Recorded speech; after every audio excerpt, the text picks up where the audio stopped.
हे शिव शिव शंकर हर हर महादेव।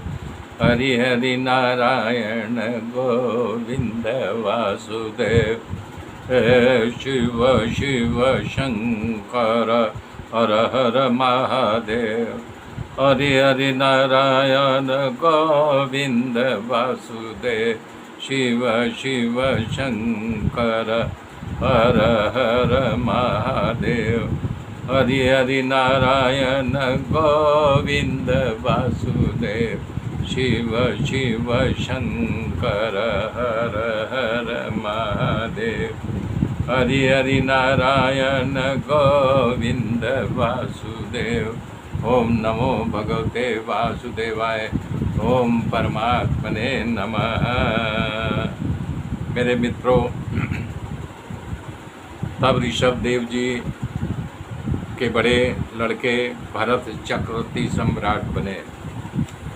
उन्होंने बहुत सुंदर शासन किया था और उनको विष रूपी कन्या पांचजनी के साथ विवाह किया था, जिससे 5 पुत्र हुए। सुमति, राष्ट्रदूत, सुदर्शन, आवरण और धूमकेतु। 5 पुत्र पैदा हुए। प्रजा और पृथ्वी के कल्याण के लिए भारत ने बहुत सारा यज्ञ किया था, अनगिनत यज्ञ किया था, और जवानी में ही उनको वैराग्य आ घेरा।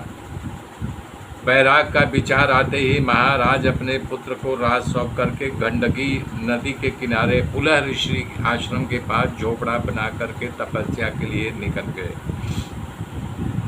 भगवान व्यास यहाँ बहुत खुश हैं। उनकी कलम लिख रही है कि उन्होंने वृद्धावस्था का इंतजार नहीं किया। भर जवानी में जिसको वैराग्य हो तो वैसा ही वैराग्य होता है। सम्राट पद को छोड़ दिया और ये नहीं सोचा कि मैं जवानी बिता लूँ तब जाऊँ। जवानी जो अपनी काबू में रखे उसे विवेक की प्राप्त होती है।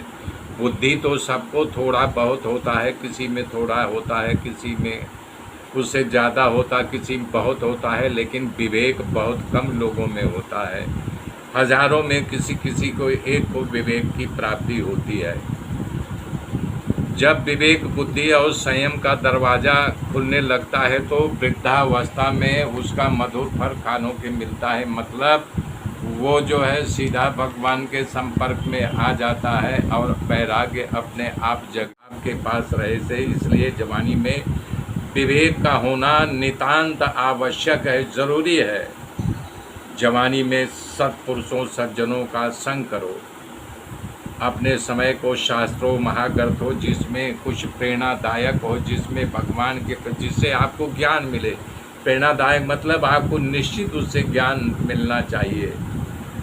और दुष्टों का, क्रोधी का, संग का त्याग करना चाहिए। व्यसन से दूर रहना चाहिए।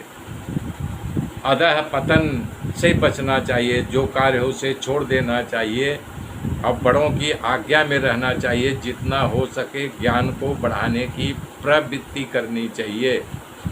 श्री भरत जी को जवानी में ऐसा विचार आया, उसका त्याग वंदनीय है, सराहनीय। गंडकी नदी के किनारे भरत जी तपस्या करने के लिए चले गए।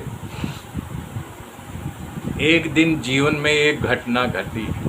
भरत जी आंख बंद करके साधना में लीन थे। उसी समय हे राजन, एक हिरणी प्यासी होकर के नदी के किनारे पानी पीने आई हो। जैसे पानी पी रही थी तभी सिंह का दहाड़ सुनाई दिया।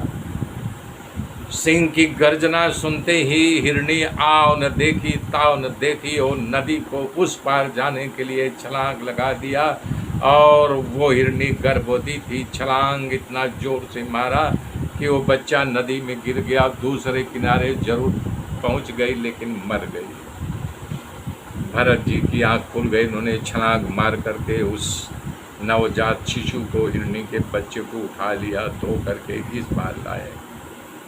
राजर्षि भरत ने ऐसा देखा तब उनको लगा इस हरण की माँ मृत्यु हो गई। इसका पिता कौन है, मुझे कोई खबर नहीं। भरत जी को दया आई। दया के प्रेरित हो करके बच्चे के उठा लाए। मेरे मित्रों, मेरे साथ रहिए। आगे की गाथा कल जोड़ूंगा। तब तक के लिए जय श्री